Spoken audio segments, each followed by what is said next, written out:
Finally सरू जाने वाली है कॉलेज छोड़ के। सीरियल सरू के आने वाले अपकमिंग ट्रैक में सरू के ऊपर लगा है एक बहुत बड़ा इल्जाम, और वो इल्जाम बनाया गया है पूरी तरीके से एक प्लान के तहत, और प्लान बनाया है अनिका ने जान करके सरू को निकलवाने के लिए बनाया एक बहुत मास्टर बड़ा प्लान, और वो कॉलेज से निकल गई है। सरू को धक्के मार के भी निकाला है, और सरू स्वयं से भी खुद कॉलेज छोड़कर चली गई है। आखिरकार ऐसा क्या हुआ? सरू सोच रही थी कि वो कॉलेज छोड़कर चली जाए और वो रेजिग्नेशन लेटर लिख के और चुपचाप से प्रिंसिपल ऑफिस में रख जाए, लेकिन जैसे वो प्रिंसिपल ऑफिस में रखती है वैसे ही लाइट जल जाती है और अनिका सभी लोगों के साथ पहुंच जाती है, और सरू के हाथ में वैसे ही एकदम से क्वेश्चन पेपर लग जाता है।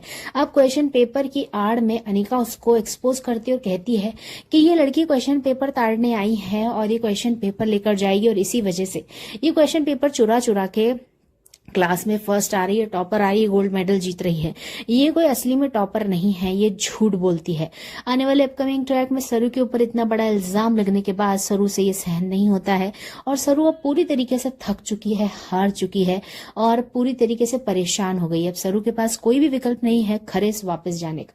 सरू जाने वाली है वापस से खरेस, और सरू निकल चुकी है बैठ के, लेकिन अब वेद पहुंच गया सरू को रोकने के लिए। सरू को नहीं रोक पाएगा वेद, और सरू सच में खरेस पहुंच जाएगी, क्योंकि यहाँ से कहानी एक बार फिर से यू टर्न लेने वाली है। क्योंकि खरेस पहुंच के जब वो देखेगी कि घर में कोई नहीं है, मायरी भी नहीं है, और मायरी के आसपास वाले घर वाले बताते हैं कि मायरी तो जा चुकी है, सरोजा तो मुंबई में है, और जैसे ही सरू को ये बात पता पड़ेगी सरू एक बार फिर से रिटर्न मारेगी टिकट मुंबई के लिए। अब मुंबई में आके जब वो फिर से आएगी अन्नपूर्णा बजाज के घर पे, तब अनिका के पैरों तले जमीन खसकेगी, और वो मायरी को ढूंढने के लिए चंद्रकांत का हेल्प लेगी। और फिर जब पता पड़ेगा उसे मायरी के बारे में, तब सीरियल में आएगा बहुत बड़ा ट्विस्ट, और फाइनली जो असली पोती का राज है, जो नकली पोती का जो बवंडर जो खेल चल रहा है सीरियल में, चंदा का जो गेम प्लान चल रहा है, वो सभी एक्सपोज होगा। लेकिन फिलहाल तो सरू की आपको थोड़ी सी छोटी सी हार देखने को मिलेगी, लेकिन आप सभी बिल्कुल मायूस मत होना, क्योंकि केवल और केवल एक टेम्पररी हार। देखते रहिए, और एक लाइक सरू और वेद के रिलेशन के लिए जरूर करके जाइएगा।